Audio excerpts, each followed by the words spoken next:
ನಾನು ಇಲ್ಕಲ್ ತಾಲೂಕಿನ ತಹಸೀಲ್ದಾರ್ ಅಮರೇಶ್ ಪಮ್ಮಾರ್ ಮಾತಾಡ್ತಿರೋದು. ಇಲ್ಕಲ್ ಹಾಗೂ ಹುನಗುಂದ ತಾಲೂಕು ಆಡಳಿತದ ವತಿಯಿಂದ ಇಂದು ಇಲ್ಕಲ್ ನಗರದ ಕಂಠಿ ವೃತ್ತದಲ್ಲಿ ಕರ್ನಾಟಕ ರಾಜ್ಯೋತ್ಸವ ಕಾರ್ಯಕ್ರಮವನ್ನು ನಾವು ಅತಿ ವಿಜೃಂಭಣೆಯಿಂದ ಆಚರಣೆ ಮಾಡ್ತಾ ಇದ್ದೀವಿ. ಈ ಒಂದು ಕಾರ್ಯಕ್ರಮದ ಅಧ್ಯಕ್ಷತೆಯನ್ನು ಮಾನ್ಯ ಶಾಸಕರು ಶ್ರೀ ಡಾಕ್ಟರ್ ವಿಜಯಾನಂದ ಕಾಶಪ್ಪನವರ ಸರ್ ವಹಿಸ್ಕೋತಾ ಇದ್ದಾರೆ.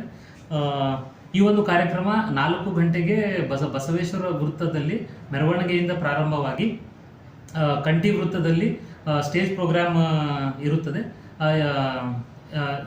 ಈ ಕಾರ್ಯಕ್ರಮದಲ್ಲಿ ಸಾಂಸ್ಕೃತಿಕ ಕಾರ್ಯಕ್ರಮಗಳು ಹಾಗೂ ವಿವಿಧ ಕ್ಷೇತ್ರದಲ್ಲಿ ಸಾಧನೆ ಮಾಡಿರುವಂಥ ಸಾಧಕರಿಗೆ ತಾಲೂಕು ಆಡಳಿತದ ವತಿಯಿಂದ ರಾಜ್ಯೋತ್ಸವ ಪ್ರಶಸ್ತಿ ಪುರಸ್ಕಾರ ಈ ಕಾರ್ಯಕ್ರಮ ನಡೆಯುತ್ತದೆ.